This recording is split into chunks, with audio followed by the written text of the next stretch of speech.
जैसे पेड़ पौधों की वृद्धि के लिए सर्दी, गर्मी और बरसात इन तीनों की जरूरत होती है, वैसे ही हमारे विकास के लिए सुख, दुख और संघर्ष ये तीनों बहुत जरूरी हैं। इसीलिए जरूरी नहीं है कि जिंदगी में हर बार जीत ही हासिल हो। कई बार हम जीतते हैं और कई बार हम सीखते हैं। किस्मत का रोना रोने से कोई फायदा नहीं है। ये सोचो कि जब दुनिया में सब कुछ बदल सकता है तो तुम्हारी किस्मत क्यों नहीं। परमात्मा कभी हमारा भाग्य नहीं लिखते। जीवन के हर कदम पर हमारी सोच, हमारा व्यवहार और हमारे कर्म ही हमारा भाग्य लिखते हैं। ये कलयुग का कड़वा सत्य है। पहले आयु में बड़े का सम्मान होता था और आज आय में बड़े का सम्मान किया जाता है। हम अपनी वास्तविक क्षमताओं को कभी जान ही नहीं पाते, इसीलिए ज्यादातर लोग औसत जीवन बिताते हैं। एक बेहतरीन जिंदगी जीने के लिए ये स्वीकार करना बहुत जरूरी है कि सबको सब कुछ नहीं मिलता। किसी ने क्या खूब कहा है, सब मिल जाए तो तमन्ना किसकी करोगे,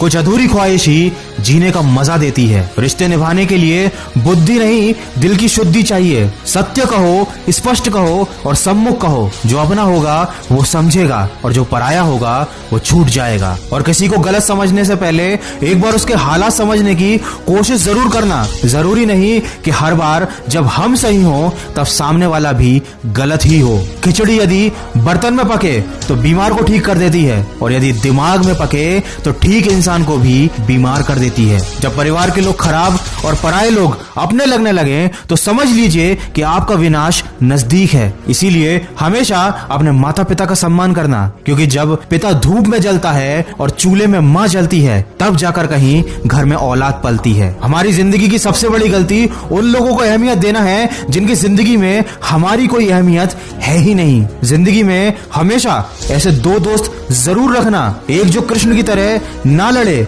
फिर भी जीत पक्की कर दे और दूसरा कर्ण की तरह जो हार सामने हो फिर भी साथ ना छोड़े। आप कभी नहीं जीतोगे अगर आप शुरुआत नहीं करोगे, और अगर आप शुरुआत कर चुके हैं तो यकीनन आपकी जिंदगी में कुछ ना कुछ परिवर्तन तो आया ही होगा। दोस्तों, मन की आवाज को सुनकर अगर आपकी जिंदगी में भी थोड़ा सा परिवर्तन भी आया है तो अपनी कहानी को मेरे साथ शेयर कीजिए।